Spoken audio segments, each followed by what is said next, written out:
찬양할지어다. 존귀하신 주님의 이름을 이 한 시간도 찬양하기 원하오니 하나님 우리를 굽어 살펴주시고 이 시간도 주님만 영광 받아주시되 아버지 하나님 다니엘선 목사님에게서 귀한 말씀을 주실 때에 하늘의 문이 열리고 땅과 진동이 진동할 수 있도록 하나님께서 목사님을 붙들어주시고 말씀의 은혜가 있게 도와 주시옵소서. 예수님 받들어 감사하며 기도합니다.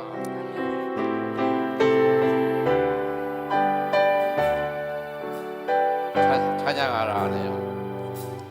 찬양하라 내 영혼아, 찬양하라 내 영혼아, 내 속에 있는 것들아 다 찬양하라.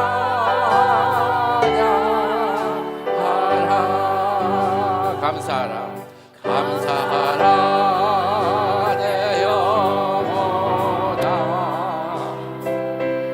감사하라 내 영혼아,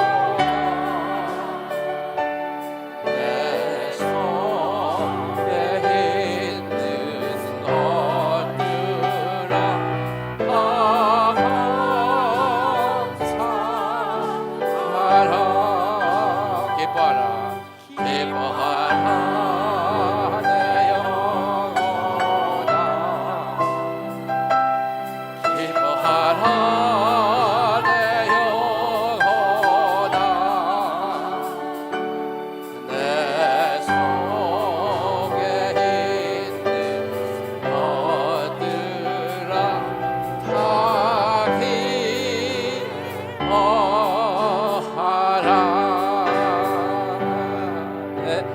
지저마신 주님 이름 앞에 모든 무릎 꿇고 다 경배해. 거룩하신 주님 보좌 앞에 엎드려 하세.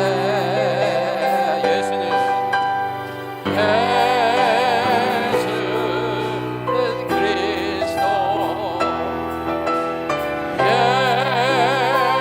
예수는 주, 하나님의 영으로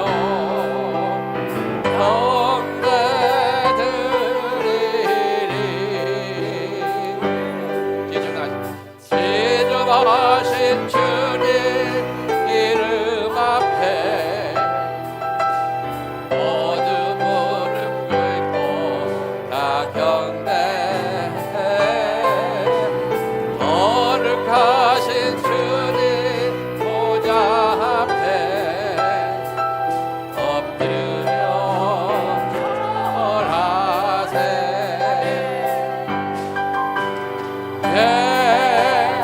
예수는 그리스도, 예수는 주,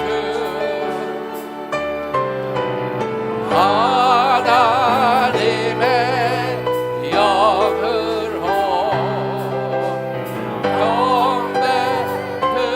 경배드리리.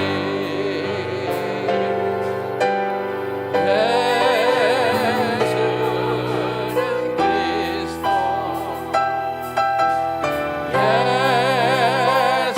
예수는 주, 하나님의 영으로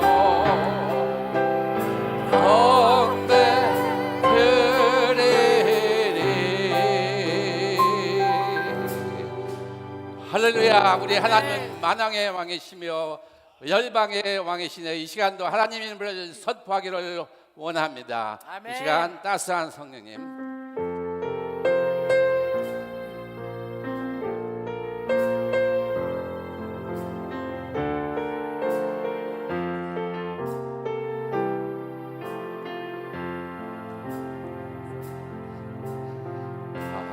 따스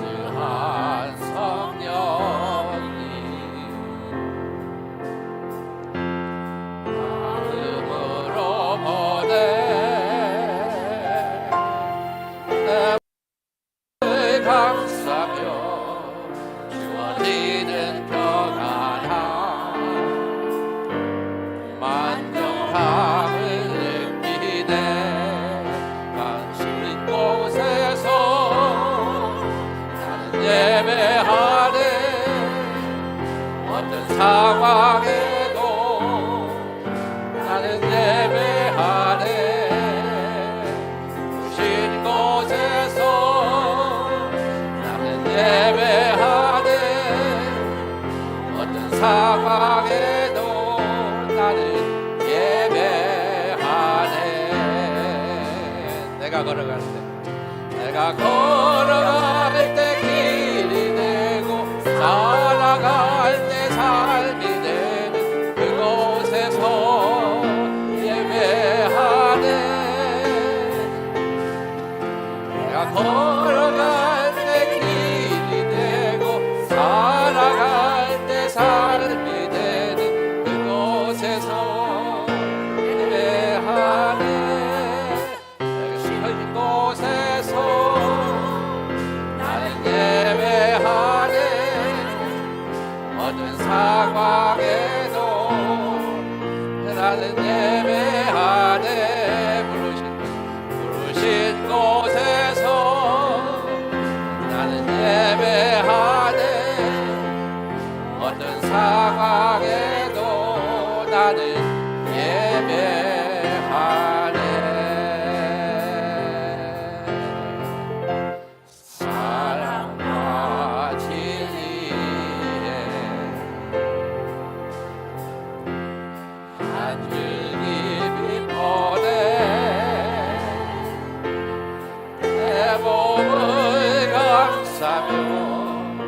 주어지는 평안함 그 사랑을 느끼네.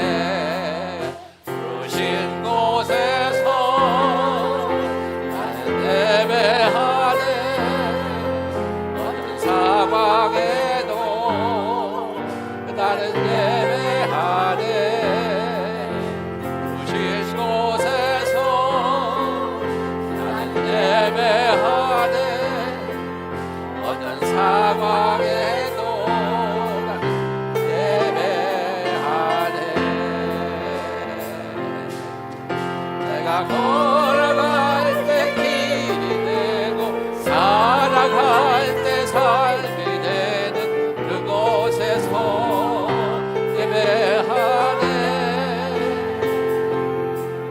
내가 걸어갈 때 길이 되고 살아갈 때 삶이 되는 그곳에서 예배하네. 부신 곳에서 나는 예배하네.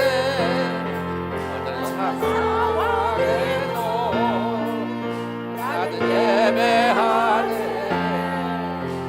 부신 곳에서 나는 예배하네. 어떤 상황에도 나는 예배하네. 아멘. 네, 시간 마지막 찬양을 위해서 일어나시기 바랍니다. 임재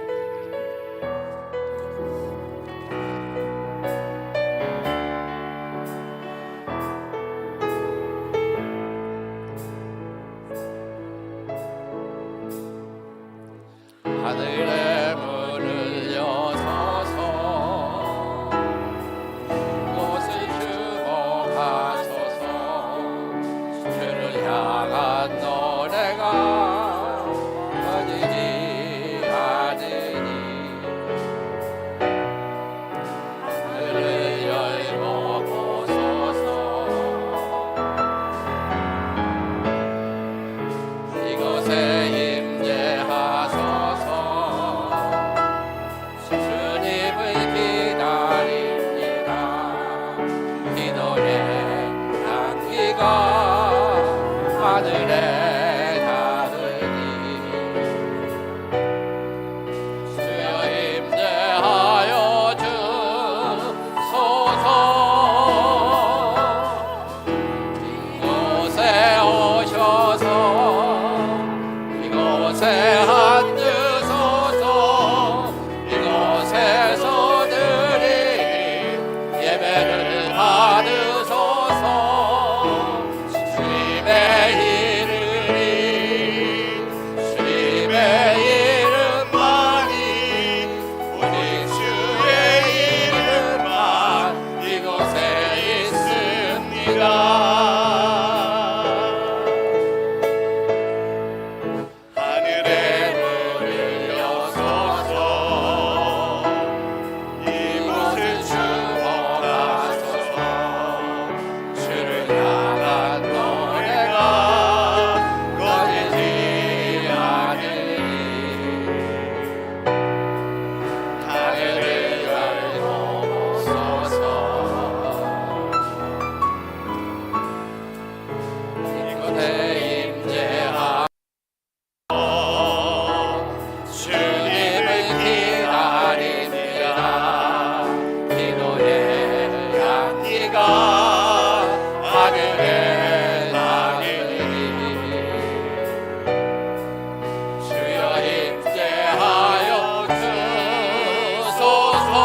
여호와여, 어느 때까지이니까 나를 영원히 잊으셨나이까?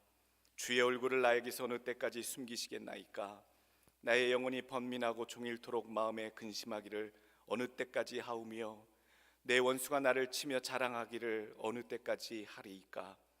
여호와 내 하나님이여, 나를 생각하사 응답하시고 나의 눈을 밝히소서. 두렵건대 내가 사망의 잠을 잘까 하오며, 두렵건대 나의 원수가 이르기를 내가 그를 이겼다 할까 하오며, 내가 흔들릴 때에 나의 대적들이 기뻐할까 하나이다. 나는 오직 주의 사랑을 의지하였사오니 나의 마음은 주의 구원을 기뻐하리이다. 내가 여호와를 찬송하리니 이는 주께서 내게 은덕을 베푸심이로다. 아멘. 전능하신 하나님, 거룩하신 아버지, 전능의 하나님, 고맙고 감사합니다. 예수 그리스도 하나님 독생자를 아끼지 아니하시고 십자가를 통하여 구원을 허락하여 주셔서 그 십자가마다 믿음으로 구원하여 주셔서 이 땅에 사는 동안에도 기쁨으로 누리게 하시고, 하나님 저천성을 바라볼 때에도 기쁨의 소망, 천성의 소망을 품고 살게 하여 주시니 하나님 고맙고 감사합니다. 이 시간 아버지께서 정한 날, 주의 날에 하나님 예배드리러 주의 백성들이 나왔사오니 하나님 만나 주옵소서. 주의 음성을 백성들이 듣게 하여 주옵소서. 하나님 간절히 원하오니 어루만져 주옵시고 우리 심령 가운데 임재하여 주심으로 주의 성령이 다스리시며 주관하시며 주의 은혜가 선포되는 이 예배가 되게 하여 주시옵소서. 하나님의 마음을 알길 원하고 뜻을 분간하길 원하고, 하나님 그 뜻에 우리의 마음을 담아 우리의 삶을 하나님 살아가기를 원하오니 우리의 생각과 마음이 변하게 하여 주옵시고, 예수 그리스도의 마음을 품어 오직 하나님이 기뻐하시는 대로의 삶을 이 땅에 살다가 주 앞에 설 수 있도록 주님 인도하여 주시옵소서. 참 예배를 통하여 우리의 마음이 주께만 올려지고 영광이 아버지의 이름께 돌려지길 원합니다. 하나님 주의 성령을 임재하여 주심으로 큰 은혜가 선포되게 하시고 영혼까지 도달하는 귀한 말씀이 들려지게 하여 주시옵소서. 간절히 원하오며 예수님의 이름으로 기도하옵나이다. 아멘.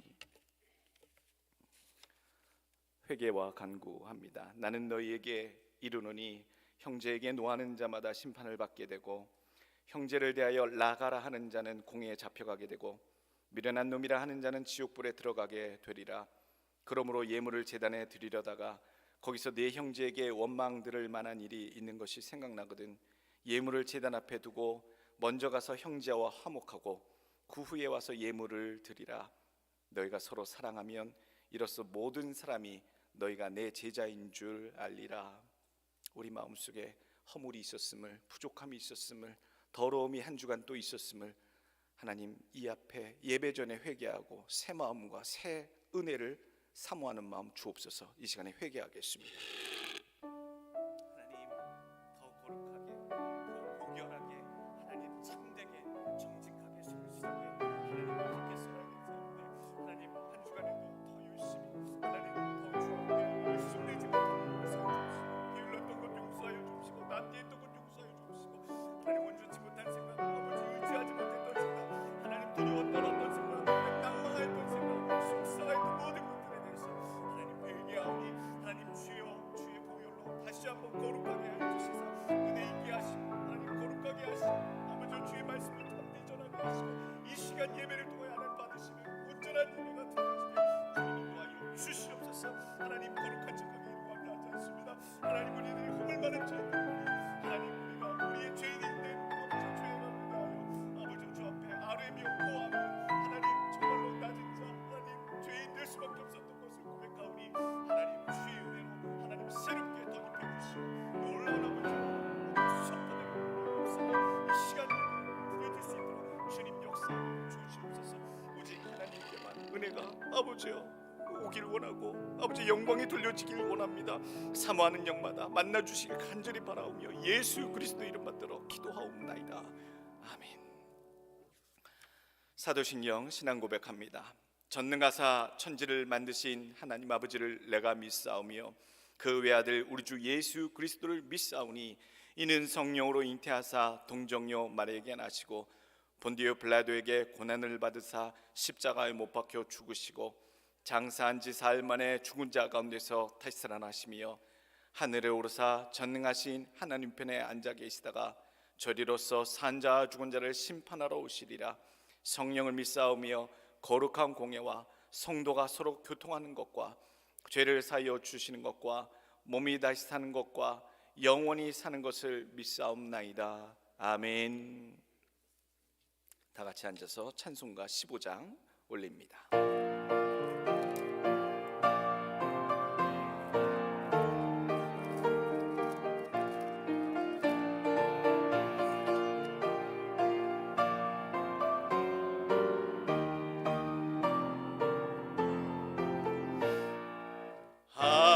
하나님의 크신 사랑 하늘에서 내리사 우리 맘에 항상 계셔 온전하게 하소서.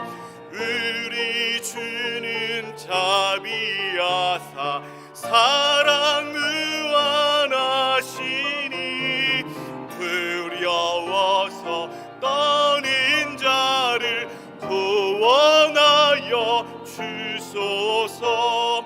걱정 근심 많은 자를 성령 감화하시며 복과 은혜 사랑받아 평안하게 하소서. 처음과 끝이 되신 주님 항상 인도하셔서 마귀 유혹 받는 것을 속히 끊게 하소서. 전능하신 아버지여 주의 능력 주시고 우리 맘에 임하셔서 떠나가지 마소서. 주께 영광 항상 돌려 천사처럼 섬기며 주의 사랑 영영토록 찬송하게 하소서.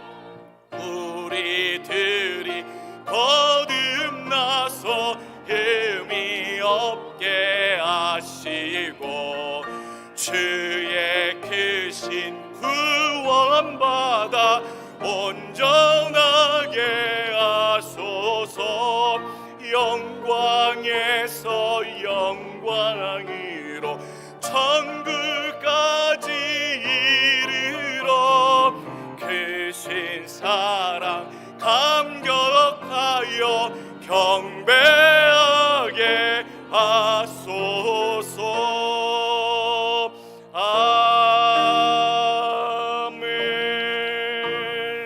아멘. 유만근 장로님 대표 기도해 주시겠습니다.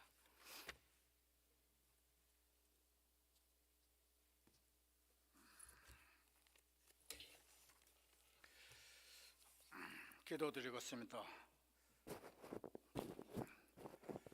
자비와 은혜가 풍성하신 하나님 아버지, 새해 첫 달 은혜 가운데 지내게 하시고 2월 둘째 주를 맞게 하게 감사합나이다.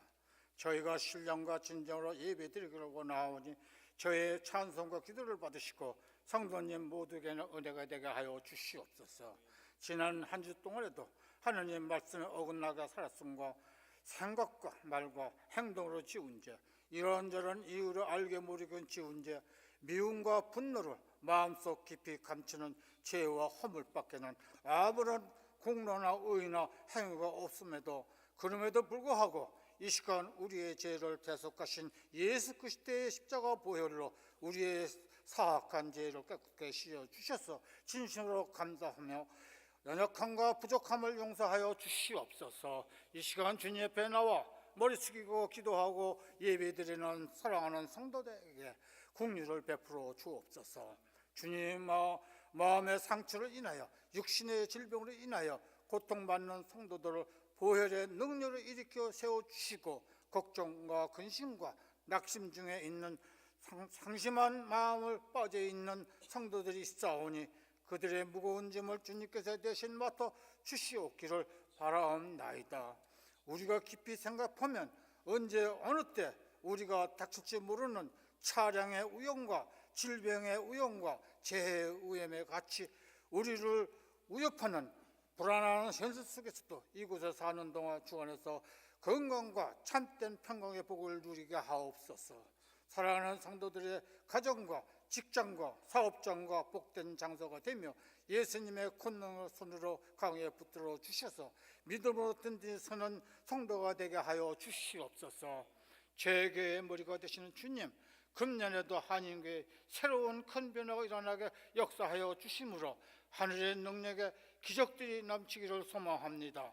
우리의 열심을 통하여 본 재단의 날마다 뜨거워지게 하시고 성도들의 전도가 열매가 되어 구원받는 사람들이 늘어나게 하여 주심으로 그의 기도의 불꽃이 꺼지지 않게 하시며 믿음의 공동체가 되게 하여 주시옵고 또한 영혼을 사랑하는 열심을 주셔서 앞에 보이는 빈자리가 모두 채워지게 하여 주시옵소서. 교회가 되게 하여 주심으로 주님의 큰 축복으로 큰 부흥으로 일어나는 재단이 되게 하여 주시옵소서. 특별히 택하신 목사님에게도 주님께서 축복하여 주셔서 교회와 성도들을 인도하시기에 조금 더 부족함이 없게 하여 주시옵고 모든 일에 원망과 시비가 없게 감사함으로 하게 하여 주시옵소서. 교회의 일꾼으로 받은 각 부서를 지켜주시고 늘 새로운 능력과 맡은 바 사명을 충실히 감당하게 하옵소서. 이 시간 말씀을 자신 셔트신 목사님께 성령을 7배가 더하여 주시며 말씀을 받는 저희들의 성령으로 충만케 하옵소서. 영감 있는 말씀을 즐겁게 하시고 들을 때 마음이 뜨거워지는 주심으로 각 사람의 필요에 합당한 말씀을 받도록 우리에게 인도하여 주시옵소서. 옥태의 마음이 되게 하여 주셔서 모든 성도들의 영과 육이 다 회복되는 역사가 있게 하여 주시옵소서. 예배 드리는 성가대를 주님께서 구보 살펴주시고 그들이 부르는 찬양이 하늘나라에 상달될 수 있게 모든 대우들에게 크신 은혜를 허락하여 주시옵소서. 저희들의 정성을 모아드리는 이 예배가 주님께 제자가 되어 있으며 이 모든 말씀 거룩하신 예수님의 이름으로 기도드리옵나이다. 아멘.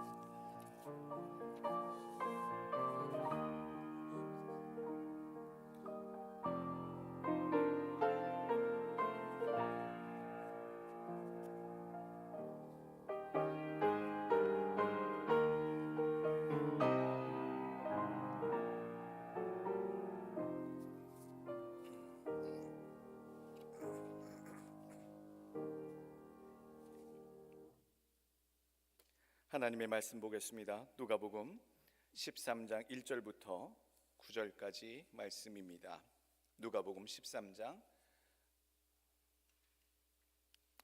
오타가 난 것 같습니다. 13장 1절입니다. 13장 1절부터 9절까지 누가복음 봉독해 올립니다.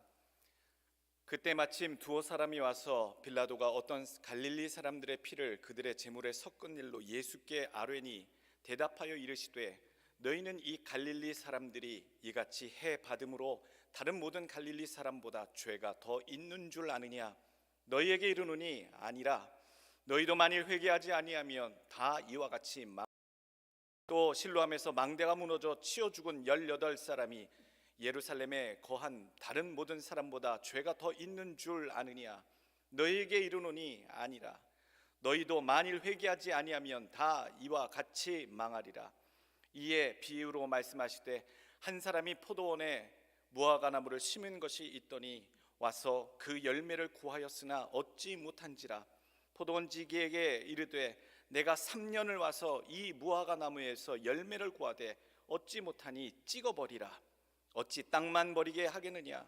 대답하여 이르되 주인이여 금느냐도 그대로 두소서. 내가 두루 파고 거름을 줄이니 이후에 만일 열매가 열면 좋거니와 그렇지 않으면 찍어버리소서 하였다 하시니라. 아멘. 특송 차우영 목사님 올리시겠습니다.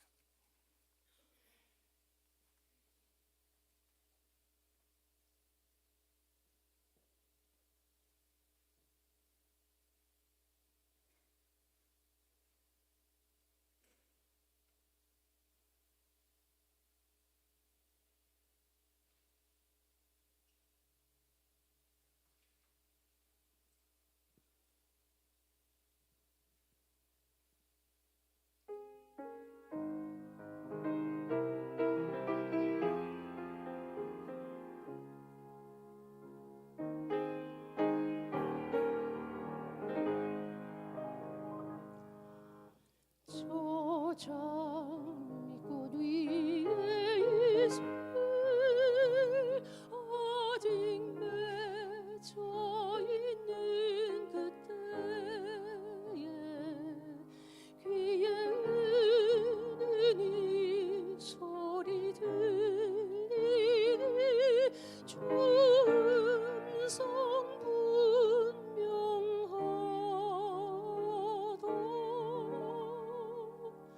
주님 나와 동행을 하면서 나를 친구 삼으셨네. 우리 서로 받은 그 기쁨은 알 사람이 없도다. 그 청한 주의 음성 울던 새도 잠잠케 한다. 내게 들리던 주의 음성이 늘 귀에 쟁쟁하다. 주님 나와 동행을 하면서 나를 친구 삼으셨네. 우리 서로 받은 그 기쁨은 알 사람이 없도다.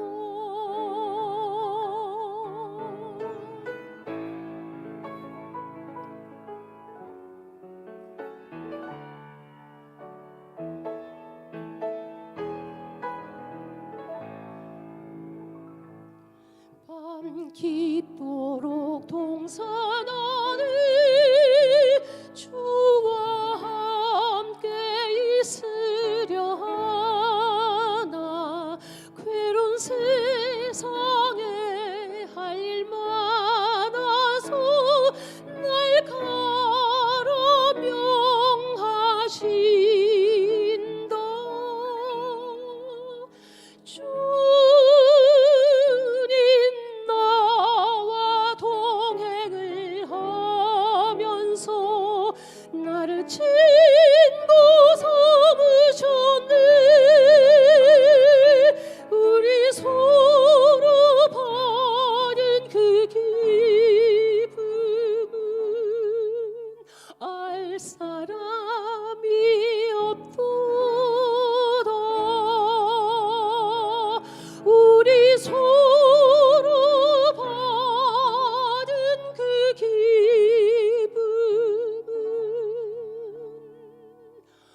알 사람이 없도다.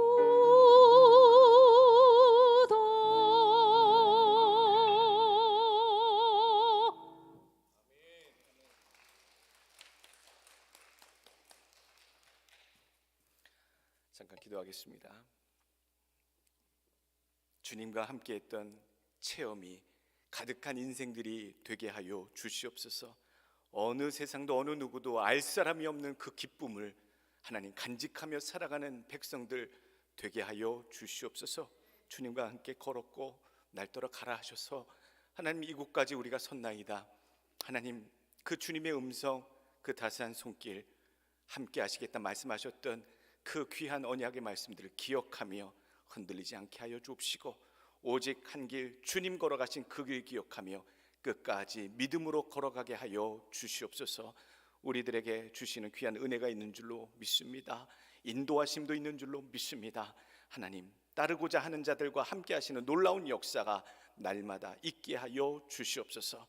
주의 말씀을 들을 때에 힘을 얻게 하시고 고쳐지게 하시고 새롭게 하시고, 하나님 우리의 더러운 허물과 죄악이 하나님 말씀에 쪼개지게 하시고, 오직 낙담된 심령들 가운데 새로운 소망과 힘이 되어 누지는 주의 말씀 선포 듣게 하여 주옵소서. 예수 그리스도 이름으로 기도하옵나이다. 아멘.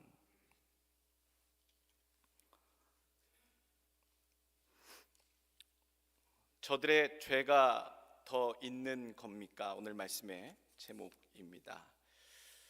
지난주에 조금 큰 사건이 있었지요. 여러분들도 익히 아실 것이라 생각이 됩니다. 지진의 재앙으로 우리 한국에게 있어서 형제의 나라라 불리우는 그런 외국의 나라가 그렇게 많지 않습니다. 뭐 미국은 우리는 혈맹이라고 그렇게 많이 표현을 하지요. 동맹, 혈맹. 그러는데 유독 이 터키, 얼마 전에 그 국호를 바꿨습니다. 튀르키예라고 국호를 바꿨어요. 정식 유엔에서. 그 이 튀르키예는 우리 한국과 형제의 나라라고 이야기하고, 그 민족도 또 우리 한민족도 그렇게 많이 유대 관계가 있는 그런 나라에 지진이 크게 임했습니다. 강진 7.8, 모든 것들이 다 무너지는 그 상황이 이르는 강도가 7.8이라고 하는데, 우리가 형제라고 그러는 그 말하는 이 터키는요, 튀르키예는 사실 삼국시대 때서부터 형제 국가라고 동맹을 맺었습니다. 그 고구려를 늘 괴롭혔던 당나라 그 반대편에 있던 돌궐 투르크, 그 돌궐이 오늘날 그 터키입니다. 튀르키예인데, 그러니까 수백 년의 역사 가운데 역사 속에서 늘 관계가 있었던, 그래서 오늘날까지 형제라 불리우는 그런 관계가 있고요. 한국의 서울에 가게 되면 테헤란,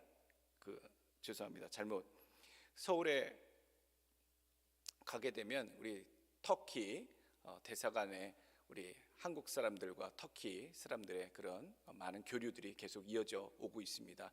6.25 사변 때도 2만 명이나 되는 군인들이 와서 700명이 죽었어요. 우리 한국을 위해 싸워서 피 흘린, 그렇게 목숨을 잃은. 근데 그 터키에 오늘 강진이 일어나서 추정으로 2만 명이 넘는 사람들이 지난주에 재앙을 만났다라고 얘기합니다. 마음이 많이 아픕니다. 다른 일 닥쳤을 때에도 마음이 아프지만, 또 이 우리와 관계가 있는, 역사적으로 관련이 있는 이 나라에 그런 재앙이 닥쳤다니 마음이 더 무겁습니다. 잠깐 외신을 통해 봤는데요, 한 청년이 자기와 약혼녀의 죽음을 앞에 두고 인터뷰를 하더라고요. 결혼식 때 예쁜 웨딩드레스를 입혀주려고 준비했는데 지금은 장례식 수의를 입혀주려고 준비하고 있습니다. 제가 그 짤막한 인터뷰 밑에 자막 달린 그 문장 보고요, 마음이 무너지는 줄 알았어요. 사랑하는 사람을 하루아침에 한순간에 그렇게 잃어버릴 수밖에 없었던 그 재앙. 이 재앙이라는 것이 끊임이 없이 우리 인간 세상에 이어져 왔습니다. 우리 한국인들 가운데서도 많은 재앙이 있었죠. 저는 군 복무할 때 서해 페리, 93년도에 서해 페리오 사건 때 그때 수습을 한 곁에 있었습니다. 많은 사람들이 군산 공설 운동장에 헬기로 구급차로 실려서 그렇게 실려 들어오는 것을 보고 많은 충격과 아픔이 있었고요. 또 그 뒤에 삼풍백화점이 무너졌을 때도 얼마나 많이 울었는지 몰라요. 아버지랑 붙잡고 불쌍히 여겨달라고, 살려달라고, 이 고통과 슬픔을 하나님 이겨내게 해달라고. 그래서 세월호도 요 근래 있었고요, 몇 년 전에 있었고요. 가까이는 이태원 참사라든지 이런 크고 작은 일들이 인재든 천재든 우리 주변에 재앙으로 우리에게 가까이 있었습니다. 2004년에는 동남아시아에 쓰나미가 와서 23만 명이 죽었다는 사실 기억하십니까? 말이 23만 명이죠. 쓰나미 한번 와서 그때 얼마나 많이 죽었는지 몰라요. 크리스마스 다음 날 그리고 2011년에는 일본에 큰 대지진이 일어나서 일본의 많은 사람들이 2만 명 넘게 죽고 그 후유증으로 지금도 많이 어려워하는 이야기들을 우리가 지금껏 듣고 있습니다. 재앙은 현재 진행형입니다. 재앙은 늘 우리 주변에 있습니다. 그것이 떠나지 아니하였다라는 것이요. 재앙 가운데 우리가 안전할 것이냐? 결코 안전하지 않습니다. 그 누구도 어느 누구도 그 재앙이 자기에게 임할 것이라 예상한 사람은 한 명도 없었다는 사실이에요. 재앙을 어떻게 바라봐야 하는가? 왜 재앙이 우리에게 임하는가? 그 재앙을 일어나는 것을 볼 때 우리는 어떻게 생각하고 이해해야 하는가? 오늘 큰 사건을 지난주에 우리가 접했습니다만 오늘 성경에도 그런 재앙의 사건이 또 등장을 합니다. 두 가지 사건을 예수님께서 언급하시고 그것을 제자들에게 묻는 자에게 답하여 주시면서 너희에게 재앙이 임할 때에 이렇게 바라보고 하고 이렇게 행하라 라고 하는 그 귀한 교훈들을 정리해서 우리에게 오늘 들려주고 계십니다. 누가복음 13장 오늘 본문에는요 큰 사건, 큰 재앙 두 가지가 일어납니다. 1절 말씀에 나오지요. 그때 마침 두어 사람이 와서 빌라도가 어떤 갈릴리 사람들의 피를 그들의 제물에 섞은 일로 예수께 아뢰니라고 표현됩니다. 빌라도가 로마의 총독으로 유대 땅에 통치하고 있었어요. 그런데 갈릴리 사람들, 갈릴리 출신의 사람들이 성전에서 제사를 드릴 때에 그들을 습격해서 학살을 했어요. 다 죽였어요. 우리가 알고 있기로 빌라도는요 예수님과의 관련한 그 에피소드를 볼 때에 나름대로 식견이 있고 상식이 있고 나름대로 예수님을 죄 없다 판단해서 어떻게든 풀어주려고 노력했던 자로 우리는 기억을 합니다. 그럼에도 불구하고 오늘 사건 1절에 나온 사건은요 빌라도가 갈릴리 사람들을 욕되게 가장 모욕적으로 치욕적으로 그들을 학살하기 위해서 그 갈릴리 사람들이 성전에 제사를 드리려고 제물을 드리려고 준비하러 들어가는 그 순간에 기습해서 그 성전 안에서 갈릴리 사람들을 다 학살했다라는 그 사건입니다.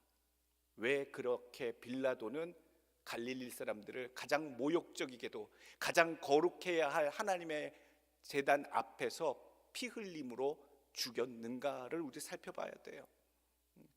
빌라도는요 로마의 총독이고요 로마의 정책을 충실히 따르는 자였습니다. 로마는 정복하러 가는 그 정복한 나라들 식민지마저 관용의 정책을 포용의 정책을 폈어요. 그래서 그들이 가지고 있는 로마의 원로원이 선정한 로마의 기준과 윤리와 도덕에 벗어나지 않는 식민지의 풍습과 종교는 다 어떻게 해요? 허용해 줬어요. 허용하는 정책이고요. 심지어는 그 식민지의 정복한 땅에 자치정부를 허용해 줘서 그들의 대표가 왕이 될 수 있도록 로마 정부는 그 분봉 왕제도를 허락해 줬어요. 팔레스타인에 분봉한 그 당시 헤롯 왕이라 우리는 그렇게 알고 있습니다. 매우 관용적인 정책, 포용적인 정책을 그리고 실현했던 로마의 정책을 실현했던 이 빌라도가 왜 갈릴리 사람들을 그렇게 끔찍하게 성전에서 모욕적으로 치욕적으로 죽였는가? 갈릴리 사람들이요 끝까지 항거했어요. 끝까지 무장으로 로마에 대항하고자 굴복하지 아니하고 그들의 독립운동을 무장봉기운동을 끝까지 했던 사람들의 대부분이 어디 출신? 갈릴리 출신의 사람들이었어요.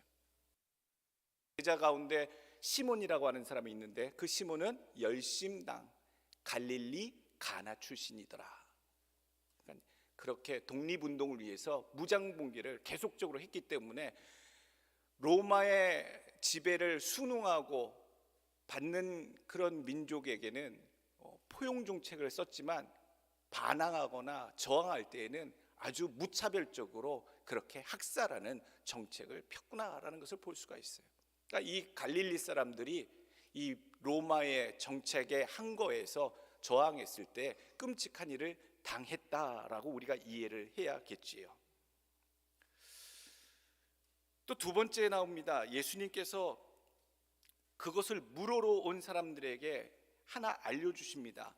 그러면 실로암에서 망대가 무너져 치어 죽은 18사람이 예루살렘에 거한 다른 사람들보다 죄가 더 있는 줄 아느냐라고 예수님께서 그 사건을 얘기해 주세요. 그때에 히스기야 때 만들었던 예루살렘의 수로, 그 수로와 연결되어 있는 실로암 연못에 망대가 있는데 그 망대를 개보수합니다. 증축을 합니다. 그 일꾼들이 올라가서 다시 높이 재건을 하려고 하다가 공사 중 사고가 납니다. 18사람이 그 망대가 재건하는 중에 무너져서 깔려서 죽습니다. 이게 재앙이지요. 건축 공사장 현장에서 인부들이 오늘날에도 많이 죽듯이 망대를 세우는 그 현장에서 18사람이나 죽었으니 이건 큰일이었다라는 얘기예요. 그 이야기를 이야기하시면서 말씀하시면서 예수님께서 그렇습니다. 돌에 깔려 무너져 죽은 사람들이 그 예루살렘에 있는 많은 사람들보다 더 죄가 많았기 때문에 저주를 받아 재앙을 만났겠느냐, 죽었겠느냐라고 되물으십니다.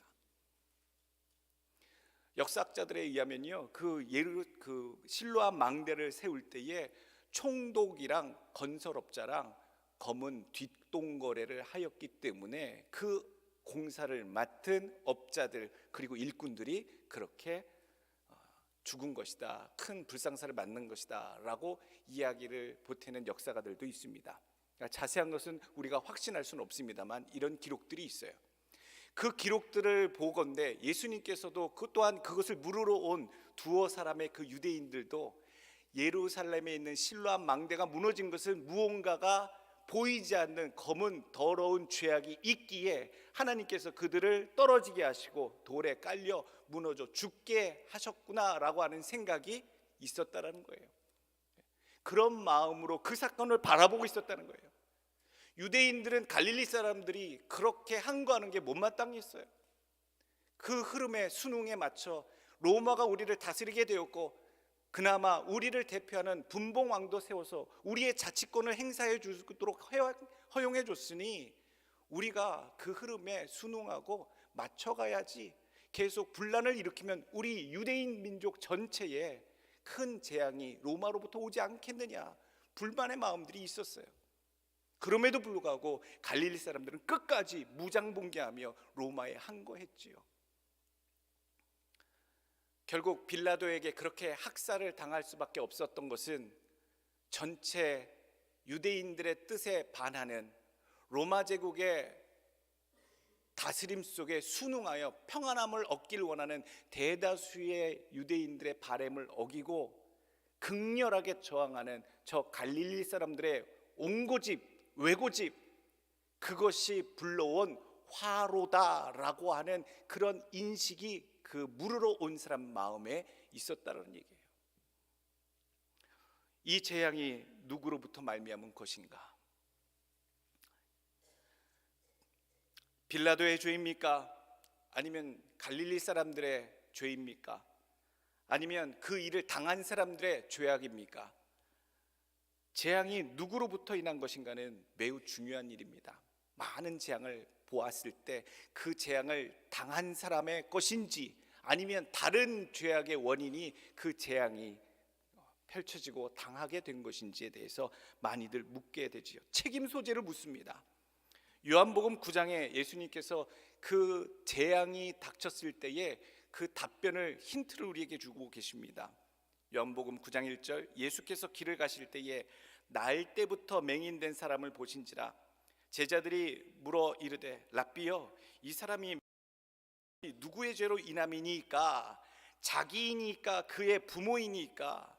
예수께서 대답하시되 이 사람이나 그 부모의 죄로 인한 것이 아니라 그에게서 하나님이 하시는 일을 나타내고자 하심이라.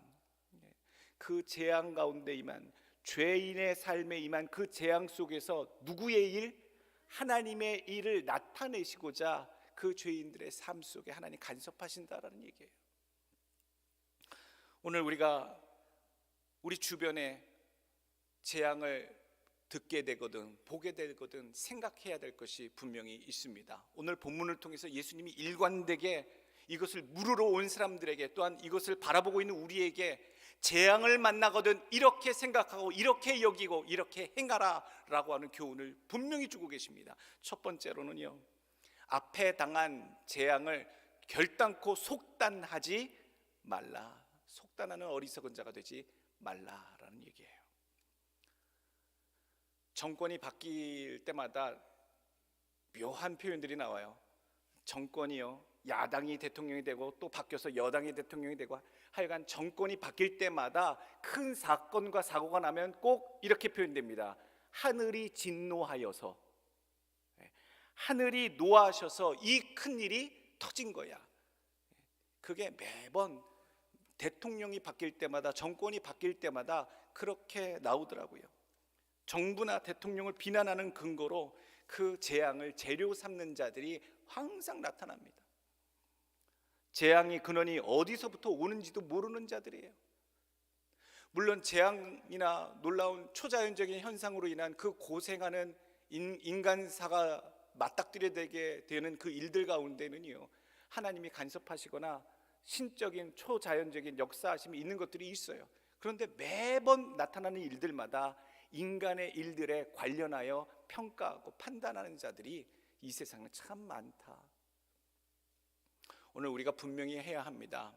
그렇게 함부로 재앙에 대해서 판단하는 어리석은 자에 대해서 하지 말라라고 하고 계세요. 데피니션 내리지 말라라는 얘기예요.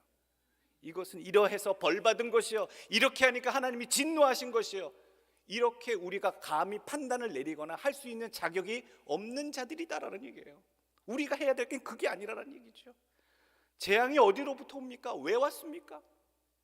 첫 번째, 재앙이 온 이유를 우리가 분명히 알고 가야 돼요. 우리 인간 세상 가운데 재앙이 왜 닥치기 시작했습니까? 첫 번째로는요, 인간의 범죄함 때문에 재앙이 시작됐어요. 에덴 동산에서는요, 자연재해, 재앙 이런 것들이 없었어요. 가장 완벽하고 완전한 곳, 영화로운 곳, 좋은 곳, 하나님께서 그곳에서 영원토록 살 수 있는 존재로 우리를 만드시고 그곳에 넣어두시고 세우셨어요. 그 좋은 환경과 완벽한 곳에서, 낙원에서 범죄함으로 시작된 것이 무엇입니까?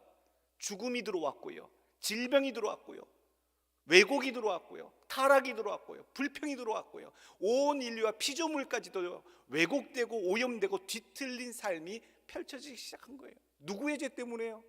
인간의 불순종의 죄로 인해서 이 땅의 모든 것들이 죄악과 불평과 재앙과 질병과 온갖 부조리들이 시작되었다는 사실, 그 속에 또 고통받는 우리가 살아간다는 사실입니다. 창세기 3장 18절, 땅이 네게 가시덤불과 엉겅퀴를 낼 것이라. 범죄 이후에는 이 땅에서 그런 일들이 일어난다.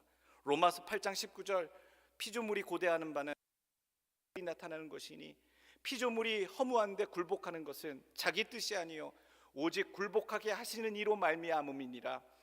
그 바라는 것은 피조물도 썩어짐의 종로로 탄 데서 해방되어 하나님의 자녀들의 영광의 자유에 이르는 것이니라. 피조물이 다 이제까지 함께 탄식하며 함께 고통을 겪고 있는 것을 우리가 아느니라. 인간뿐만 아니라 인간을 포함한 모든 피조세계, 온 우주 만물이 다 지금 고통 중에, 탄식 중에 있습니다. 이것을 회복하실, 온전케 하실, 뒤틀린 세상을 온전케 하실 일은 다시 오실 예수 그리스도이심을 우리가 믿습니다. 그래서 하나님의 아들들, 주 예수 그리스도를 사모하고 따르는 그 하나님의 아들들을 온 피조물들이 사모한다는 거예요. 기다리고 있다는 거예요. 고대한다는 거예요. 그리고 그 21절, 피조물도 썩어짐의 종로로 타는 데서 해방되어서 하나님의 자녀들의 영광의 자유에 이르기를 위하여 피조물이 22절 다 이제까지 함께 탄식하고 함께 고통을 겪고 있었다라는 것. 자연학자가 그 얘기 하더라고요. 자연 연구를 하는 지구 과학자들이 지진이 왜 나느냐, 왜 이런 것들이 태풍이 오고 돌풍이 오고 기상변화가 이렇게 급격히 일어나느냐, 극심한 오염과 환경의 변화, 뒤틀림 때문에 지구 스스로가 온전케 되려고 하는 몸부림이다라는 거예요. 원래의 상태로 돌아가기 위한 지구 자체의 몸부림이라는 거예요. 피조물들이 고통 중에 있다는 거예요. 인간들의 이 행적으로 인해서 인간뿐만 아니라 인간 주변의 모든 피조물들이 그러하다. 또 모든 재앙이 어떻게 임합니까? 두 번째로 재앙이 임하는 이유가 있어요. 자기의 범죄함 때문에 재앙이 스스로에게 임합니다. 그런 재앙은 피할 수가 없는 재앙이죠. 에스겔서 18장 4절 말씀 보게 되면 모든 영혼이 다 내게 속한지라 아버지의 영혼이 내게 속함같이 그의 아들의 영혼도 내게 속하였나니 범죄하는 그 영혼은 죽으리라. 하나님께 속하지 아니하는 삶으로 살아가는 것, 범죄하는 영혼은 다 어떻다고요? 죽으리라. 다 재앙 가운데 놓여진다는 거예요.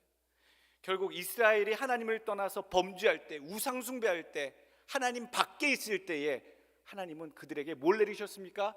재앙을 만나게 하셨다는 거예요. 기근을 만나게 하시고 또 이방 민족의 침입을 받게 하시고, 하나님께 속하지 않은 삶, 하나님을 떠난 자의 삶에는 항상 재앙이 임했다. 그것을 우리가 기억해야 돼요. 또 세 번째가 뭐가 있을까요? 재앙이 어떻게 임하는가? 누구에게 임하는가? 특별하게 하나님의 섭리하심이 계실 때에 특별하게 임하는 때도 있습니다. 흔한 경우는 아니에요. 욥의 경우가 그렇습니다. 하나님은 욥에게 더욱더 고귀한 믿음을, 정금 같은 믿음을 기대하시고 단련시키시려고 의도적으로 그에게 내려지는 재앙을 허용하십니다. 그래서 이 욥의 가정이 그 몸과 가정에 내려진, 재산에 내려진 어마어마한 재앙이 끝이 없었잖아요. 그 재앙을 바라볼 때에 하나님의 섭리하신 가운데 허용되는 재앙도 있구나라고 바라봐야 되는 거예요. 근데 쉽지 않아요. 욥의 친구들, 그 중에 엘리바스처럼 욥을 보면서, 욥이 당한 재앙을 보면서 네가 하나님 앞에 악을 행함으로 네가 그 답을, 응답을 받는구나 라고 생각하는 사람들이 많다라는 거예요. 여기서 4장 엘리바스의 이야기입니다. 4장 6절, 내 경외함이 내 자랑이 아니냐, 내 소망이 내 온전한 길이 아니냐. 생각하여 보라, 죄 없이 망한 자가 누구인가? 정직한 자의 끊어짐이 어디 있는가? 내가 보건대 악을 밭갈고 독을 뿌리는 자는 그대로 거두나니 다 하나님의 입 가운데에 멸망하고 그의 콧김에 사라지느니라. 이거 지금 친구한테 하고 있는 거예요. 고난과 재앙을 당하고 있는 욥에게 이 엘리바스 친구가 위로하러 왔다가 자기가 한마디 하는 거예요. 인과 응보야. 하나님은 악을 행하는 자에게 벌 주시고 의를 행하는 자에게 복을 주시는데, 7절 말씀 생각해 봐. 죄 없이 망한 자가 누구인가?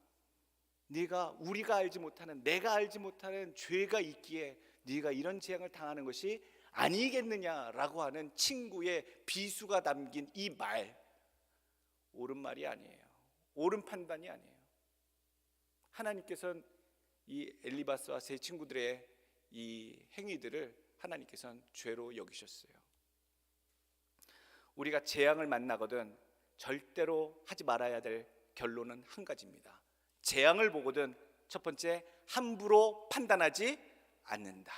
절대로 함부로, 감히 함부로 그 나타난 모든 일에 숨겨진 하나님의 섭리와 계획과 역사와 인도하심 가운데 우리 피조물이 아무것도 알지 못하고 그것에 대해서 판단하는 것 자체가 죄다라는 거예요.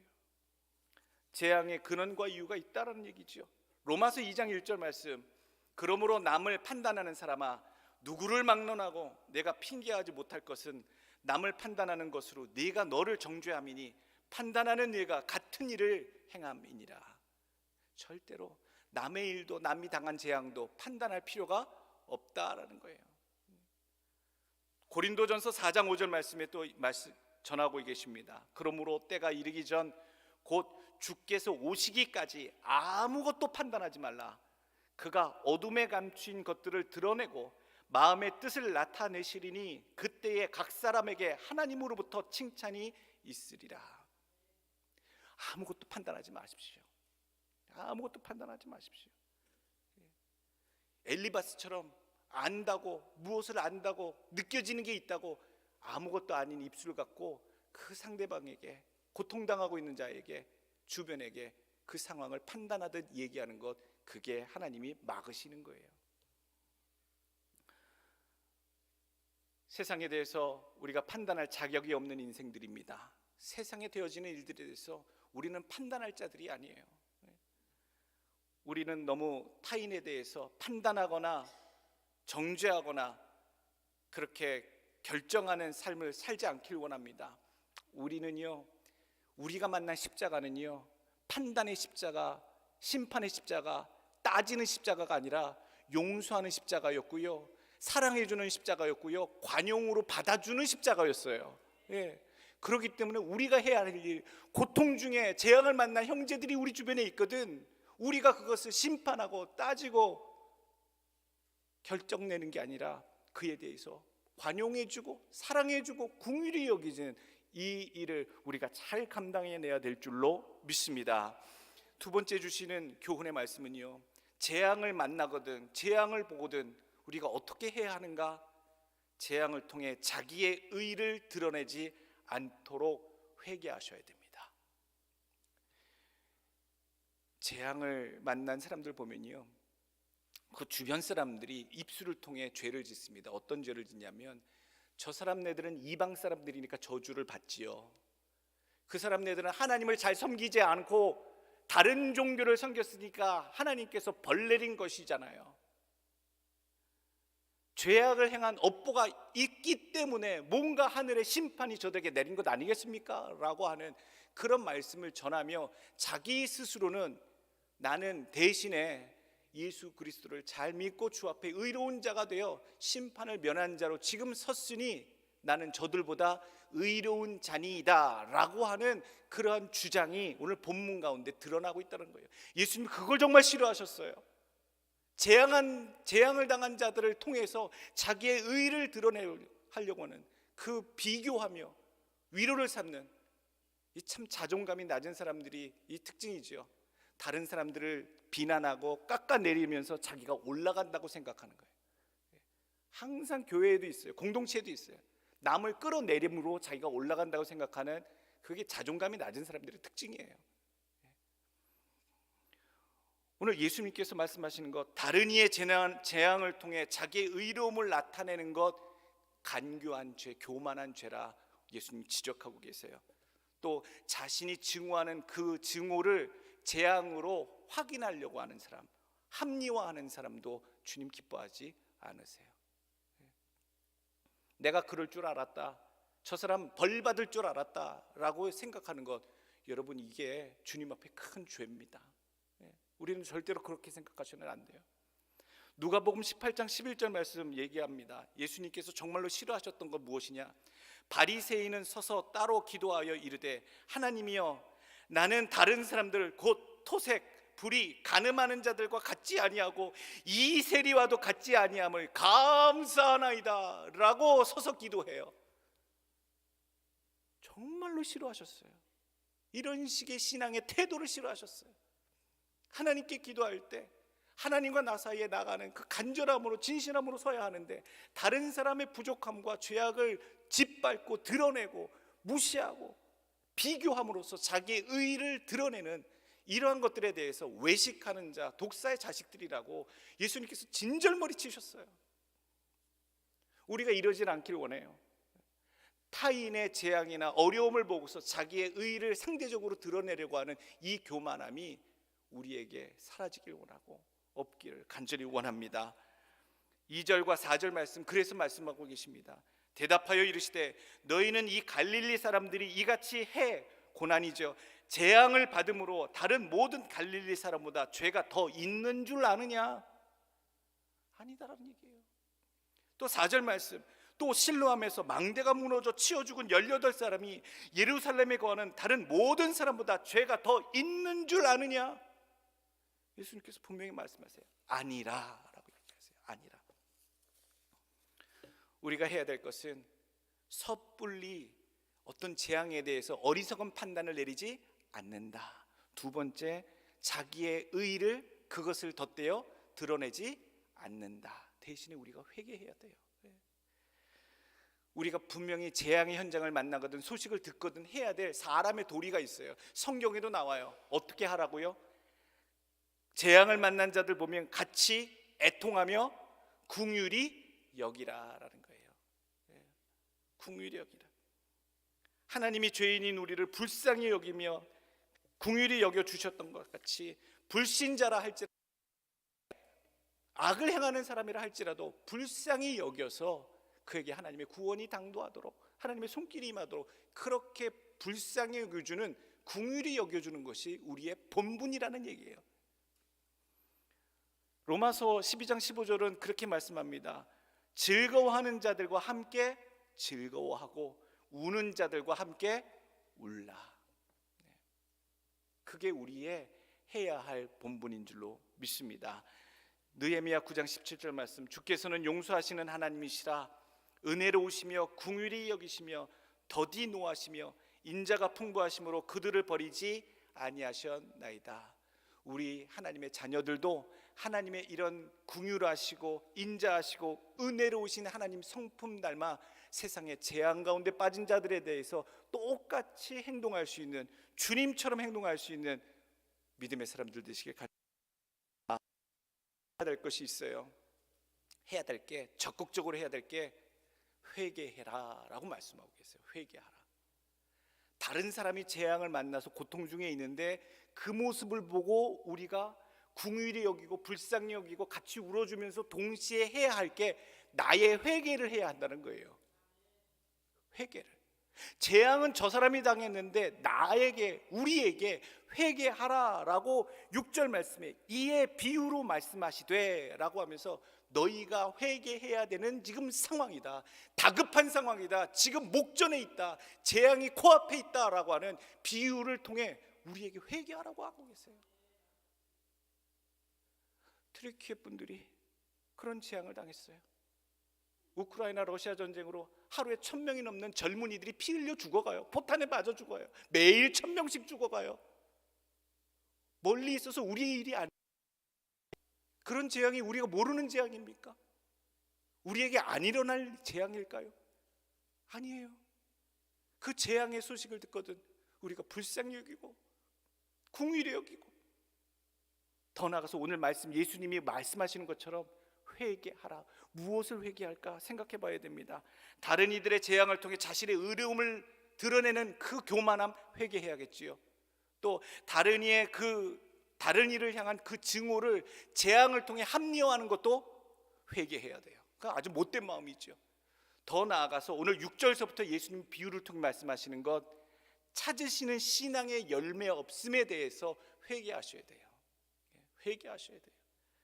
믿음의 열매 없음이 얼마나 위험한 일인지.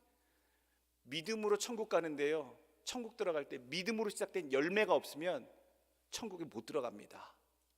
믿습니다, 믿습니다.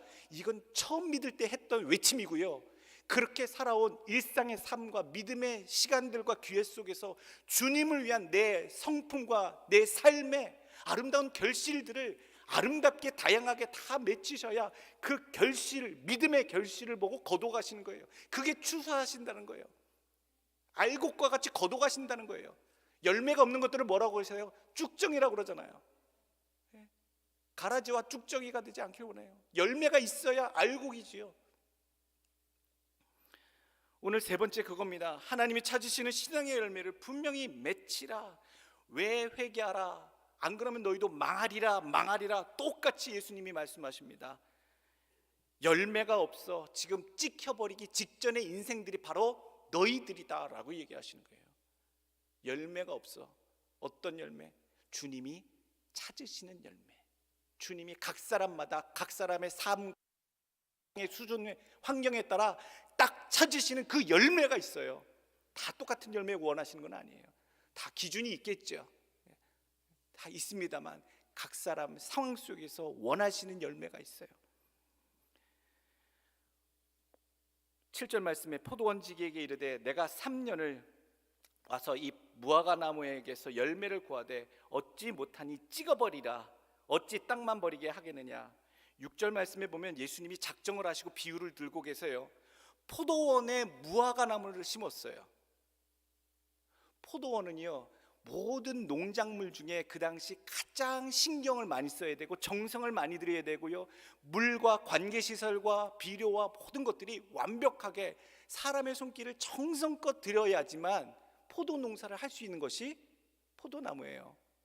그 농사를 지을 수 있는 포도원이면 얼마나 그 토질과 시설이.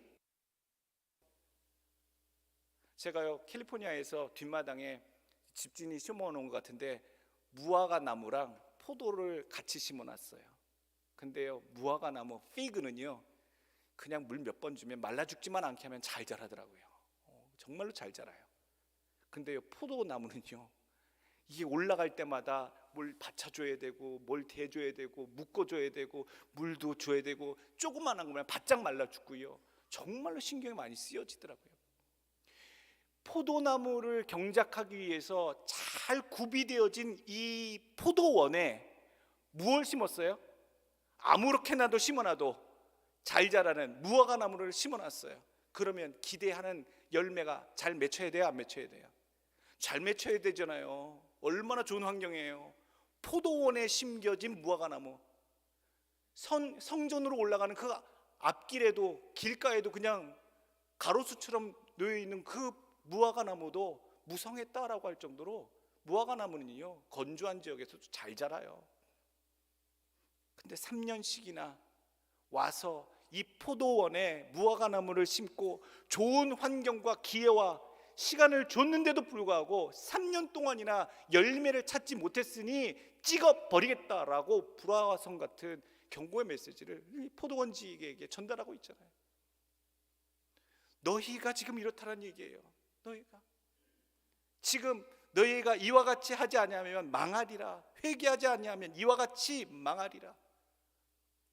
그 회개가 무슨 회개?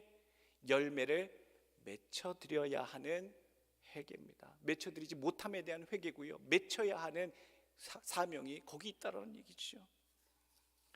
내 삶의 핵심이 무엇일까? 내 삶은 지금껏 살아오면서 무엇을 남겼는가? 유산을 많이 남기셨습니까? 많이 버셨습니까? 확 들어오기도 하고 확 날아가기도 한다는 그 물질에 대해서 영원토록 유지될 것이라고 생각하십니까? 무엇을 거두셨습니까? 남기셨습니까? 우리 인생 가운데 가장 핵심이 무엇일까? 어차피 육체로 심은 것들은 다 썩어져 없어집니다. 육체로 썩어질 것, 그리고 이 육체는 죽으면 다 흙으로 갈 썩어질 몸들이에요. 정말로 남는 것은 우리의 영혼이 부르심 받아 어디로 갑니까? 천국의 저 영원한 삶으로 거처로 가요. 그 영혼의 핵심이 뭡니까? 존재의 핵심은 믿음이라 얘기하는 영성이에요. 내 삶에 영성이 있는가를 살펴보세요. 더 건강을 위해서, 더 부유함을 위해서, 화려함을 위해서, 썩어질 것을 위해서 내가 그렇게 살아왔는데 정작 내가 영원히 들어가야 저 천성에 향해 내 인생의 핵심된, 내 영혼의 핵심된 내 영성은 존재하는가? 여러분, 영성이 있으세요? 아멘. 아멘 못하신 분들은요, 오늘부터 매달리세요. 오늘부터 매달리세요. 오늘부터 하세요. 내가 남아있는 건 믿음으로 시작된 내 영성, 그 영성에서 맺혀진 내 삶의 아름다운 성령의 열매들이 있어야 하나님이 찾으실 때에, 주님이 찾으실 때에 보여드릴 수 있다는 얘기예요. 너희가 그래서 회개하라라고 주님께서 그 마지막 메시지를 전달하고 계십니다. 오늘 우리의 삶에 무엇을 남겨드릴 것인가?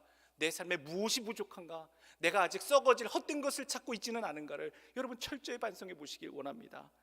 구체적으로 오늘 무엇을 회개하라 하시는가? 내 삶에 그런 열매가 많이 없었음을, 갈라디아서 5장에 나오는 성령의 9가지 열매 나오죠. 사랑, 희락, 화평, 오래 참음, 자비, 양선, 충성, 온유, 절제, 9가지 열매. 또 베드로후서 지난주에 설교할 듯이 믿음의 단계에서 사랑까지 갈 때 몇 단계? 8단계가 있다고 그랬잖아요. 베드로는 그렇게 얘기했잖아요. 미덕지절, 온경, 형사 8개. 믿음, 덕, 지식, 절제, 인내, 경건, 형제우애, 사랑. 이 8단계가 믿음의 과정마다 나타내야 한다라고 사도 바울은 베드로는 그렇게 얘기하고 있잖아요. 이런 모든 믿음의 결실들, 성령의 열매들이 우리 삶 속에 풍성한 즉 주님이 보시고 거둬들이는 알곡들이 되는 줄로 믿습니다. 마가복음 11장에 보게 되면요, 성전에 올라갈 때에 예수님께서 바라본 무화과 나무가 있어요. 마가복음 11장 13절, 멀리서 잎사귀 있는 한 무화과, 혹 그 나무에 무엇이 있을까 하여 가셨더니 가서 보신즉 잎사귀 외에 아무것도 없더라.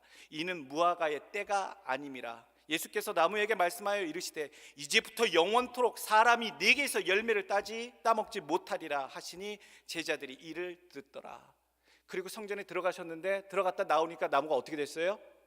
뿌리부터 말라 죽었더라. 저주 받았잖아요. 여기에서 봐야 될 게 이거예요. 내 인생에 주님께서 찾으시는 열매를 믿음의 과정마다 기회 때마다 3년마다 이렇게 오셔서 확인하시고 찾고 체크하시는데, 더 놀랍고 두려운 것은요, 주님께서 무화과의 때가 아님에도 불구하고 잎석이 무성한 무화과 나무에게 와서 그 열매를 요구하셨다라는 얘기예요. 우리는 다 때가 있다고 생각합니다. 무화과 나무도 아마 나름대로 어필할 만한 변명할 거리가 있잖아요. 아니, 조물주 하나님의 아들 되시는 분이 저한테 걸어오셔서 내가 아직 열매 맺을 때가 아닌데도 내 잎사귀만 보시고 열매를 맺지 못했다고 나를 저주하십니까? 뭐 그렇게 얘기할 수 있겠어요, 입이 있는 무화과 나무라면요. 그러나 여기서 중요한 포인트는 뭡니까? 하나님의 아들 되신 예수 그리스도께서 그 피조물에게 오셔서 찾는 것을 구할 때에는 찾으시는 것을 드릴 수 있어야 한다라는 사실이에요. 목사님, 저는 믿은 지 얼마 안 돼서 성령의 열매, 찾으시는 열매가 많이 없습니다. 충분히 이해돼요. 그럴 수 있어요. 그러나 잊지 마십시오. 오늘 마가복음 11장의 이 무화과 나무처럼요, 내 인생의 어느 순간에 주님께서 내놓으라, 찾겠다라고 하시고 들어오실 때에 우리에게 분명히 보여드릴 게 있는 믿음의 결실들이 준비되어 있는 영혼들 되시길 간절히 원합니다. 기회를 주시되 반드시 열매를 보고 심판하십니다. 기회를 많이 주셨습니다. 그 좋은 포도원에 무화과 나무에게 3년씩이나 줬다라고 얘기하고 있어요. 그리고 맘착한 이 포도원지기 때문에 1년 더 연장을 받았어요. 기회를 주셨을 때 열매를 맺혀야 하고, 또한 주님이 찾으실 때 열매를 보여드려야 하고, 늘 준비될 수 있는 우리의 삶이 되길 간절히 원하고, 아직 준비되지 아니하시고 아직 우리의 스스로의 의 때문에 우리의 열매 없음에 대해서 자각하지 못하고 헛된 삶을 살아온 듯 살아오셨다면 오늘 회개하시고, 스스로 의롭게 여겼던 삶을 회개하시고 열매 없음을 회개하시고 믿음에 합당한 열매를 오늘도 맺혀가시는 여러분들 되시길 간절히 축원합니다. 멀리 있는 우리 터키의 많은 가족과 형제와 친구들을 잃은 분들의 하나님께서 위로하시고 긍휼의 손길을 속히 베풀어 주시길 간절히 또한 바랍니다. 함께 기도하겠습니다.